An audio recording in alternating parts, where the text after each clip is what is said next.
उदयपुर में अनाथ और निराश्रित बच्चों के संरक्षण को लेकर एक गंभीर स्थिति पैदा हो गई। पिछले एक साल के भीतर शहर में संचालित होने वाले 18 बाल गृहों में से 15 को बंद कर दिया गया, जिससे वहां रह रहे बच्चों के भविष्य पर अनिश्चितता के बादल मंडरा रहे। इसी मुद्दे को लेकर आज राजस्थान चाइल्ड एडवाइजरी ग्रुप ने जिला कलेक्टर को ज्ञापन सौंपकर इन बच्चों की खोजबीन और बाल गृहों को पुनः संचालित करने की मांग की है।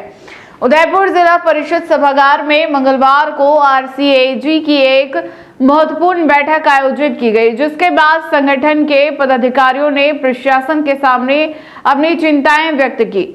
आरसीएजी के संयोजक और राजस्थान बाल आयोग के पूर्व सदस्य डॉक्टर शैलेंद्र पंड्या ने बताया कि उदयपुर में निराश्रित बच्चों के लिए कुल 18 बाल गृह संचालित थे, लेकिन विडंबना यह है कि पिछले एक साल में इनमें से 15 बाल गृहों को बंद किया गया है और अब मात्र 3 होम ही कार्यरत है। सबसे बड़ा सवाल उन 603 बच्चों को लेकर है जो इन अनाथ आश्रमों और निराश्रित बाल गृहों में चल रहे थे। इन बच्चों के अचानक गायब होने या सड़क पर आ जाने से उनकी सुरक्षा को लेकर गंभीर खतरे पैदा हो गए। डॉक्टर पंड्या ने आशंका जताई कि संरक्षण के अभाव में इन बच्चों के साथ मानव तस्करी, बाल श्रम और खरीद फरोख्त जैसी आपराधिक घटनाएं घटित हो सकती है।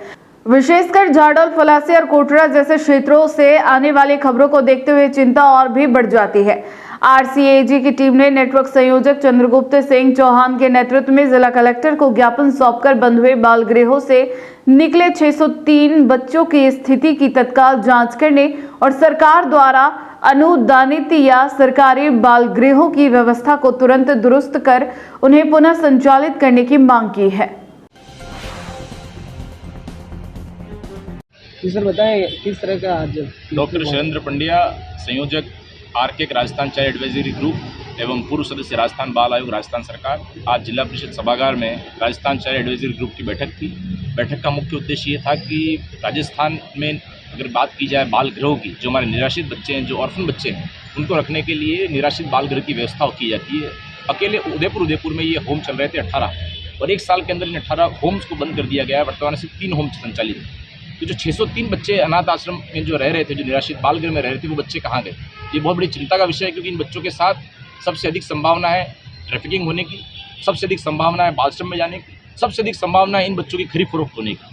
और जब उदयपुर के झाडोल, फलासी या कोरडा से घटना रोज सुनने को मिलती है, और वहीं जो हमारे होम में बच्चे रह रहे थे, उन बच्चों को हमने बिल्कुल सड़क पर कर दिया। तो हमने आज कलेक्टर साहब से मिलकर, आदरणीय चंद्रगुप्त सिंह जी चौहान साहब हमारे नेटवर्क के संयोजक, उनके साथ मिलकर पूरी आरके की टीम एक ज्ञापन देकर आई है और हमने 2 डिमांड उठाई है। पहली, तो ये जो बच्चे होम में रह रहे थे, ये कहाँ गए, इनकी जाँच होनी चाहिए। दूसरी, जो इस तरीके से होम चल रहे हैं, चाहे वो अनुदानित हैं चाहे सरकारी हैं, उनकी तुरंत प्रभाव से सरकार व्यवस्था करे, या तो इनको पुनः संचालित करे। और ये सरकार चाहती है कि सरकारी होम चलेंगे, सरकार में ये होम्स में सुनिश्चित व्यवस्था करवाए कि ये होम संचालित हो पाए। नहीं तो हम नए बच्चों के संरक्षण की बात तो दूर की बात है, जो हमारे पास ऑर्फन बच्चे साथ में सरकार के संरक्षण में रह रहे थे, उन बच्चों के साथ भी इतना बड़ा कुठाराघात हम लोग करने जा रहे हैं। तो आरके के माध्यम से आज ये ज्ञापन हमने सरकार को सौंपा है।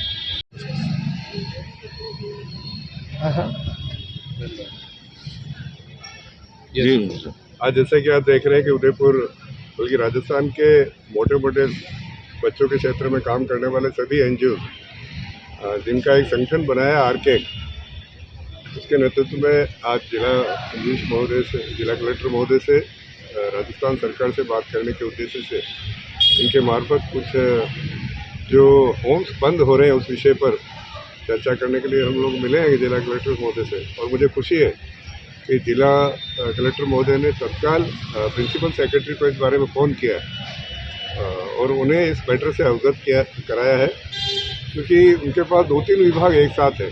उन्होंने जैसा कि प्रत्युत्तर में बताया कि मेरे पास 2-3 चीज़ें हैं, ये मेरे संज्ञान में वैसे था पहले, परंतु जब इतने स्पष्ट रूप से आज संज्ञान में आया है, तो इस बारे में मैं तुरंत कोई न कोई कार्रवाई करके जो निराश्रित बच्चे हैं उनके साथ जो अन्याय हो रहा है, और उस अन्याय के फलस्वरूप जिस प्रकार से चाइल्ड ट्रैफिकिंग यहाँ पर बढ़ रही है, तो इस बारे में नियंत्रण करेंगे, ऐसा श्री आशीष जी ने जिला कलेक्टर महोदय को आश्वासन दिया। वही साहब, जैसे कि लगभग 16 जो होम्स खुले हुए थे, उसमें 3 चल रहे हैं, उसमें लगभग देखे तो 600 बच्चे नहीं है। 19 या 18 होम थे, उसमें से एक तो सरकारी रहता है, एक जिला केंद्र पे एक सरकारी होम रहता है, और इसके अलावा 2 और होम है, एक तो झाडोल में चल रहा है और एक मावली में चल रहा है। सर इसमें 600 बच्चे गायब हैं, मतलब नहीं है, तो क्या कहेंगे इसमें? हाँ, पर कहीं न कहीं आप इन जांच का बच्चों से विषय तो जुड़े है। हैं। 600 बच्चे ही नहीं, पर वो बच्चे जो उन होम्स में थे वो कहाँ गए, ये आशंका हम लोगों को भी है, इसलिए हम लोग मिले यहाँ। ठीक है।